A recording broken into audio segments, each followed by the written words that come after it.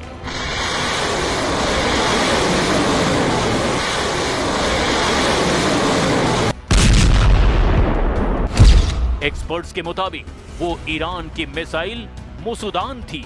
मुसुदान missile को उत्तर Korea ने बनाया है। ईरान ने साल 2005 में ऐसी 19 मिसाइलें उत्तर कोरिया से खरीदी थी। ईरान ने 1990 के दशक में उत्तर कोरिया से 9 डोंग मिसाइलें भी ली थी। इसके बाद ईरान ने अपने यहाँ इसकी तकनीक पर काम किया। इसी तकनीक से ईरान ने इमाद और कादर मिसाइल भी बनाई। रिपोर्ट के मुताबिक ईरान के पास 1000 किलोमीटर तक मार करने वाली शॉर्ट रेंज और 3000 किलोमीटर तक पहुंचने वाली मीडियम रेंज मिसाइल भी है। ईरान और उत्तर कोरिया की जिन मिसाइलों को हूबहू एक जैसा माना जाता है, उसमें दो सबसे घातक मिसाइलें यही हैं। ईरान की कई बैलिस्टिक मिसाइलें उत्तर कोरिया की QIAM की तर्ज पर ही बनी हैं। वहीं ईरान की शाहब 3 मिसाइल उत्तर कोरिया की नोडोंग मिसाइल से मिलती है। ईरान ने इन्हीं हथियारों से खाड़ी देशों में अमेरिकी सैन्य ठिकानों को तबाह कर दिया। किम जोंग उन ट्रंप से कट्टर दुश्मनी निभाने के लिए कुख्यात हैं। अमेरिका से दुश्मनी की एक वजह किम का पुतिन का सबसे भरोसेमंद दोस्त होना भी है। रूस ने खाड़ी युद्ध में अपना स्टैंड क्लियर कर रखा है। पुतिन ईरान के साथ हैं। ट्रंप की नई धमकी के बाद क्रेमलिन ने बयान जारी कर गुस्से का इजहार भी कर दिया। इस वक्त इसराइल के शहर हाइफा में हूं और हाइफा में लगातार जो है अटैक्स हो रहे हैं। ईरान की तरफ से लगातार बैलिस्टिक मिसाइल से इस शहर को अटैक किया जा रहा है और साथ ही हिजबुल्लाह की तरफ से भी लगातार मिसाइल्स दागे जा रहे हैं। और यहाँ पे आप देख सकते हैं, ये जो स्पॉट आप देख रहे हैं, यहाँ पे बड़े पैमाने पे रेस्क्यू ऑपरेशन चल रहा है, क्योंकि ईरान की तरफ से दागे गए मिसाइल की वजह से यहाँ पे 6 मंजिला इमारत बिल्कुल ढह गई। रूस ने बता दिया है कि वो ईरान को सैन्य मदद पहुंचा रहा है। उत्तर कोरिया उसी खेमे में रहता है जहां पुतिन होते हैं। चीन खुलकर ना सही, लेकिन ईरान की मदद कई तरीकों से कर रहा है। ईरान की प्रॉक्सी फोर्स ने भी अब युद्ध में खुलकर हमले शुरू कर दिए हैं। इजराइल फ्रंट पर ईरान को हिजबुल्लाह लड़ाकों का पूरा साथ मिल रहा है।